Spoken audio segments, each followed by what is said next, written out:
የመካከለኛው ምስራቅ ቀጠና ምድር ከባለፈው ቅዳሜ የጀመረው የእስራኤልና የፍልስጤማውያኑ ተዋጊ አንጃዎች ጦርነት ዛሬም አዳዲስና አስደንጋጭ ዜናዎች ተሰምተውበታል። አሜሪካ በጣም በርካታ ዜጎቿ በሐማስ ጥቃት እንደተገደሉባት ስትገልጥ ግዙፍ የጦር መርከቦቿንና የተራቀቁ የጦር አውሮፕላኖቿን ለእስራኤል መላኳን አስታውቃለች። በስልጣን ላይ ያለው የባይደን አስተዳደር ደግሞ ከሪፐብሊካን ፓርቲው አካላት አጣብቂ መግባቱ ተገልጧል። በዚያ ዘግናኝ የሐማስ ጥቃትና የእስራኤል የበቀል ጦርነትና ጥቃት ይህ ዘገባ እስከተጠናቀረበት ጊዜ ድረስ የሟቾቹ ቁጥር ከሁለቱም ወገን ከ1100 በላይ መድረሱ ተነግሯል። ከዚያ ውስጥ ደግሞ 700 ከእስራኤል ወገን መሆናቸው ታውቋል።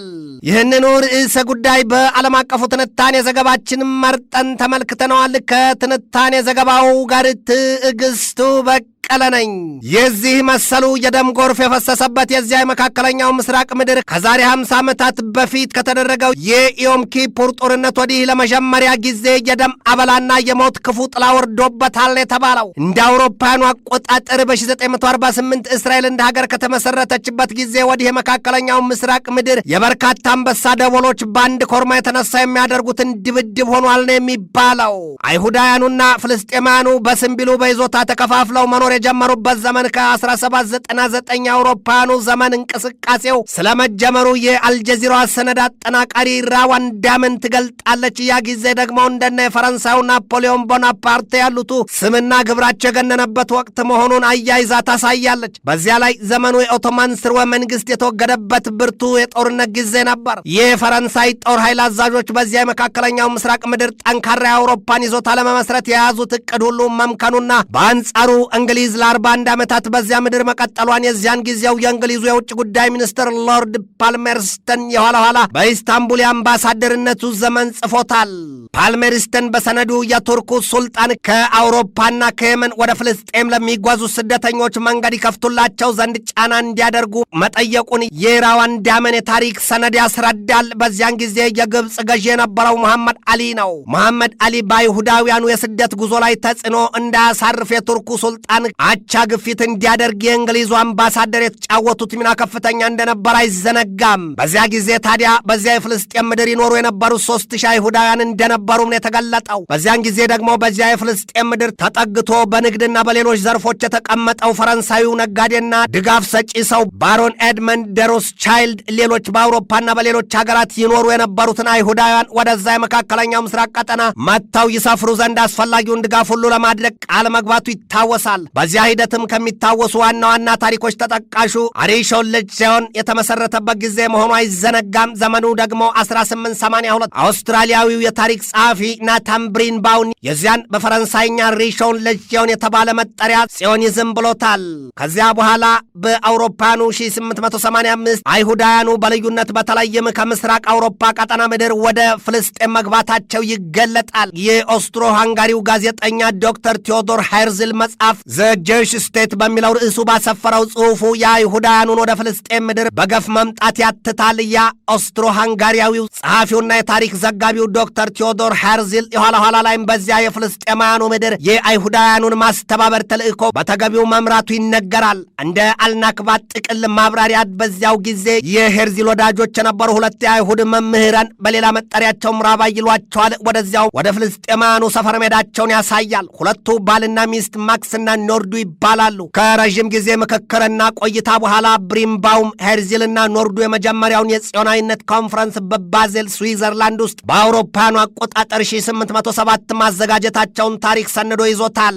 እንደ አውሮፓውያኑ አቆጣጠር በ1907 እንግሊዝ በፍልስጤማውያን ምድር ላሉት አይሁዳውያን የተከለለና የተለየ ቦታ ወይም በድንበር የተወሰነ ስፍራ ያስፈልጋል ስትል የመጀመሪያውን እንግሊዛዊ የጽዮናዊት መሪ ቻይም ዌይዝማንን ወደዚያው መላኳ ይነገራል። ዌይዝማን የባዮኬሚስት ሙያተኛ ነው። ታዲያም ኢየሩሳሌም መድረሱን ታሪክ ያስታውሳል። ቻይም ዌይዝማን ያደረገው ነገር ቢኖር ደግሞ በዚያ አካባቢ ያሉ መሬቶችን በገፍ መግዛትና መያዝ ነበር። በዚያ የግዢ ሂደትም በቀረውና በቀደመው መጠሪያው 10,000 ዱነም፣ ይሄ መጠሪያ እንደ ዛሬዎቹ ሄክታርና ሌሎች አቻ ትርጉሞች ያሉት ነው። ብቻ ያንን ያህል መጠን ያለው መሬት መግዛቱ ይታወቃል። ስፍራው ያ የተገዛው መሬት ደግሞ ከፍልስጤማውያኑ ይዞታ ወይም ምድር ማርጅ ቢን አመር ግዛ ግዛት ሰሜናዊ ክፍል የሚገኝ ስፍራ ነው። በዚያ ሂደትም የአካባቢው የፍልስጤማን አርሶ አደሮች ለአይሁዳውያኑ ስደተኞች ማስፈሪያ ሲባል ከ60 ሺህ በላይ ፍልስጤማውያንን ማፈናቀሉም ይገለጣል። እነዚህ አይሁዳውያን ደግሞ ከአውሮፓና ከየመን የመጡ መሆናቸው ነው የተገለጠው። በፍልስጤማውያኑ መሬት የአይሁዳውያኑ ስደተኞች ቁጥር እየጨመረ በሄደ ቁጥር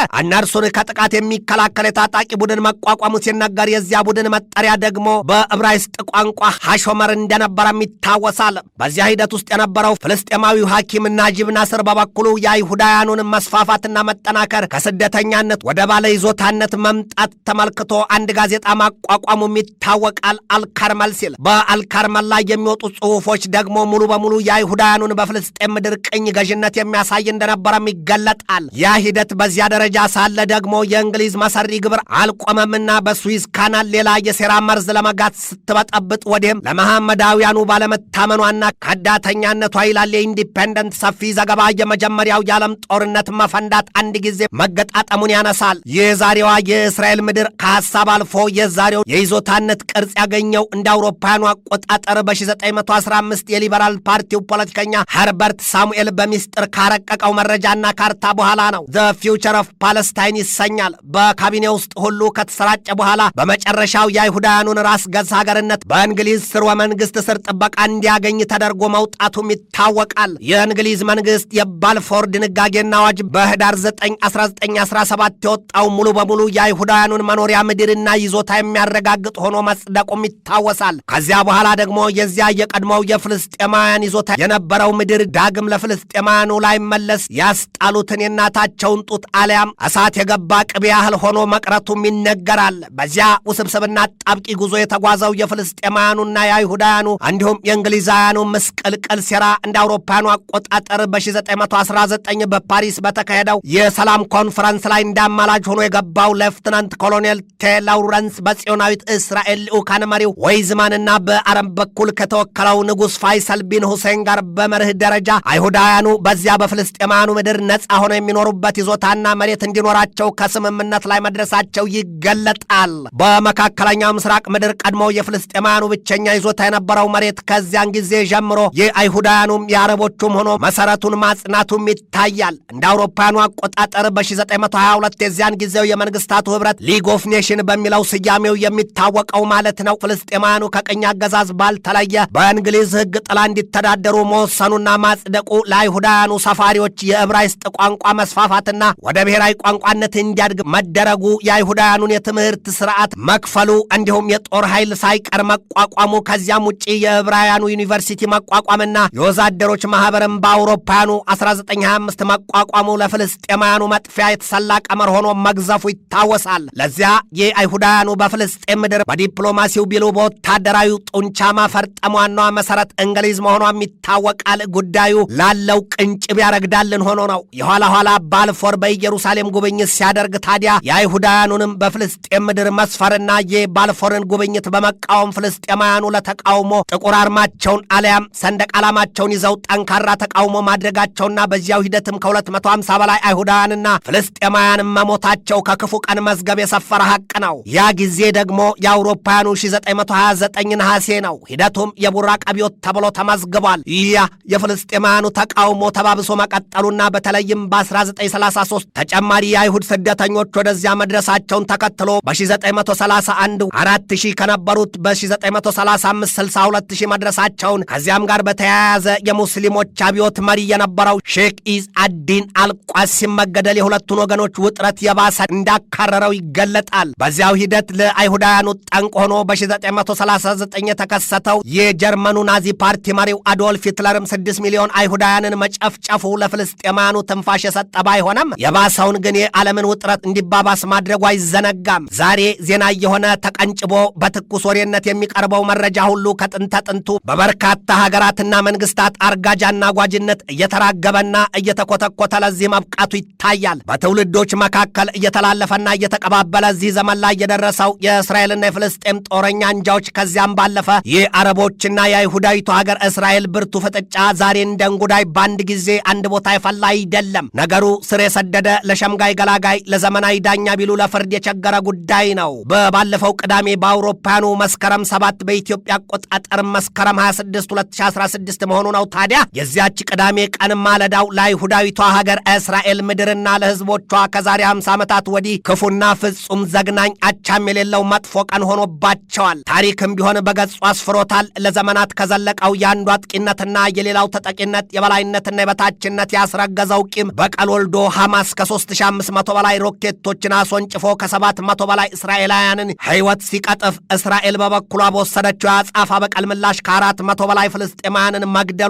የሁለቱ ወገኖች ጦርነት ዛሬም የእሳቱ ላንቃ ሰማይ የላሰ መቀጠሉ ሲነገር፣ በዚያ የሐማስ ዘግናኝ ጥቃት በጣም በርካታ ዜጎችን አጥቻለሁ ስትል የእስራኤል የቅርብና ሁነኛ ወዳጅና አጋሯ ሀገር አሜሪካ የበቀል እርምጃ ይሰላላት ዘንድ ህልቆ መሳፍርት የሌላቸውን የጦር አውሮፕላኖቿንና የጦር መርከቦቿን ወደ መካከለኛው ምስራቅ መላኳን አስታውቃለች። ለዚያ የፍልስጤሙ ጦረኛ እንጂ ሐማስ የበቀል ጥቃት ወሳኙን ድጋፍና እገዛ ያደረገችው ደግሞ ኢራን መሆኗ ተገልጧል። ምንም እንኳን ኢራን ከደሙ ንጹህ ነኝ ብትልም የሐማስና የሂዝቦላ ከፍተኛ አመራሮች በሰጡት ማብራሪያ ደግሞ እድሜውንም ምስጋናውንም ለኢራን ይሁን ኢራን ትውሰደው ነው ያሉት። ለዚህ ድል አብቅታናለችና ሲሉ ዘ ዎል ስትሪት ጆርናል ባሰራጨው የዛሬ ዘገባው ባለፈው ሰኞ የዛሬ ሳምንት መሆኑ ነው የኢራን የጸጥታ ባለስልጣናትና እኒያ ሐማስና ሂዝቦላ አፍላፍ ገጥመው ቤይሩት ውስጥ መምከራቸውንም ነው የገለጠው። በዚያ ጉባኤ ላይ ነው እንግዲህ ኢራን ለሐማስ በልበላው የሚል አረንጓዴ መብራት ያሳየችው የተባለው። የዚያ መረጃ ምንጮች እንዳስታወቁት የኢራን አብዮታዊ ዘብ ኃይል ከፍተኛ አዛዦች ከሐማስና ከሂዝቦላ ጋር መሳ ለመሳ ሆነው ከባለፈው ነሐሴ ወር ወዲህ በተለይም በአየር በባህርና በየብስ ተምዘግዝገው የእስራኤልን ቅስም የሚሰብሩና ልቧን አኮላሽተው የሚያመክኑ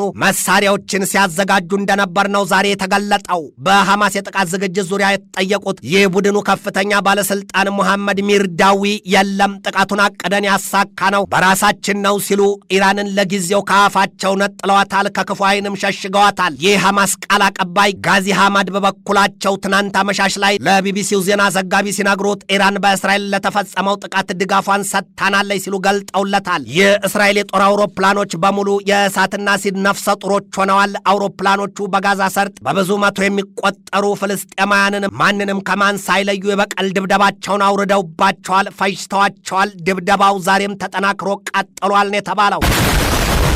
ሐማስ ባስወነጨፈው የሮኬት አበላ የአሜሪካ ዶላር መዥርጠው ለኢራን ባያጎርሱ ኖሮ ያ መሆኑ የአሜሪካን ፈሪ ልብና የተሽመደመደ ጉልበት ማስገመቱ በሚል በተለይም የሪፐብሊካን ፓርቲው ጎምቱ አካላት የዴሞክራቱን ፓርቲ ፕሬዚደንት ጆ ባይደንን እንዳይሸጡም እንዳይለወጡም አድርገው እያብጠለጠሏቸው ነው። ወዲህ ደግሞ የእስራኤል ሹማምንት የሐዘን ማቅ የለበሱትን የአክራሪ ጥምር መንግስት መሪውን ጠቅላይ ሚኒስትር ቤንያሚን ኔታንያሁን የውጭውን ከማጠናከር ይልቅ የገዛ ህዝቡን መከራ ለማብዛት የፍትህ ተቋማት ተሐድሶ በሚል ሞት የደገሰ በሚልና የፖለቲካ አቋም የሌለው በሚል ከሀገሪቱ ምሁራን ቢሉ ፖለቲከኞች እስከ ውጭው ዓለም ድረስ ለምላስ እሳታማ ሽሙጥና ልምጭ ዳርጓቸዋል። የአሜሪካ ባለስልጣናት ያደርጉት ጠፍቷቸዋል። የእስራኤል ጠቅላይ ሚኒስትር ለጦር ኃይላቸው በሰጡት ብርቱ ትዕዛዝ የጦር አውሮፕላኖቻቸው በጋዛ ሰርጥ በሚገኙ መኖሪያ ቤቶች፣ ምሽጎች፣ መስጊዶች፣ መተላለፊያ ቱቦችና ሌሎች ተጠርጣሪ ስፍራዎችን ሲደበድቡ 20 ጨቅላ ህፃናትን ጨምሮ ከ400 በላይ ፍልስጤማውያንን ሕይወት ቀጥፈዋል።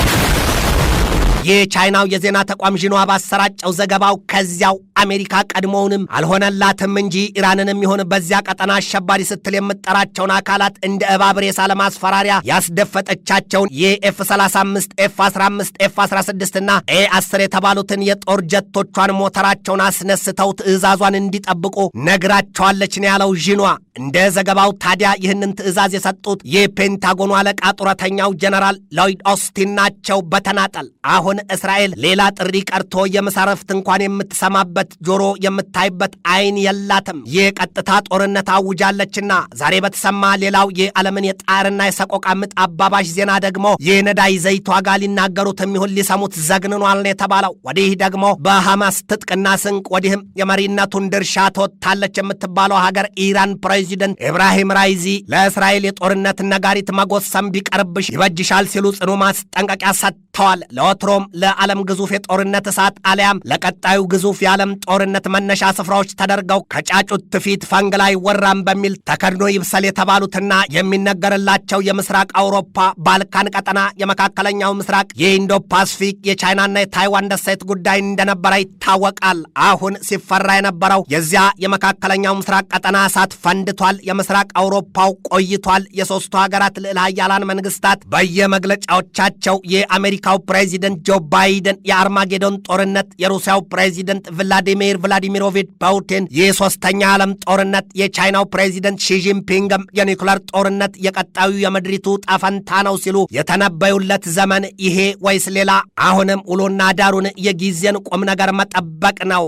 ትንታኔ ዘገባውን ስናዘጋጅ በዋቢነት ሜይል ኦንላይንን፣ ማላይ ሜይልን፣ ፎክስ 29ን፣ ኢንዲፔንደንትን፣ ኢንዲፔንደንት አይን፣ ሲቲን፣ ኒውስ 18፣ አሩስ ሼቫን፣ ኒውስ ማክስን፣ ኩዊንስላንድን፣ ኦዴሻ ቲቪን፣ ቲአርቲ ወርልድን፣ ኔሽንን፣ ቢቢሲን፣ አልጀዚራን፣ ያሆ ኒውስን፣ ፎሬን ፖሊሲን፣ ኢየሩሳሌም ፖስትን፣ ታይምን፣ አርቲኢን፣ ቴህራን ታይምስን፣ አሶሺየትድ ፕሬስን፣ ሮስቶሪን፣ ሂንዱስታን ታይምስን፣ አዣንስ ፍራንስ ፕሬስን፣ ኒውዮርክ ፖስትን፣ ኒውዮርክ ታይምስንና ዶቼ ቬለን ተጠቅመናል።